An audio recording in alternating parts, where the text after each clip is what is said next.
மகா கந்த சஷ்டி விரதம் முடித்த ஒரு நாளிலேயே கட்டாயம் இது அனைவருக்கும் நடந்திருக்கும்.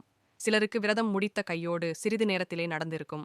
குறிப்பிட்ட சில விஷயம் உங்களுக்கும் நடந்திருந்தால் கட்டாயம் எங்களின் முருகன் ஆராதனை வீடியோவை முழுமையாக பார்க்கவும் சேனலை சப்ஸ்கிரைப் செய்து கொண்டு உங்கள் நண்பர்களுக்கு இப்படி நடந்திருந்தால் முருகன் ஆராதனை வீடியோவை அவர்களுக்கு ஷேர் செய்யுங்கள்.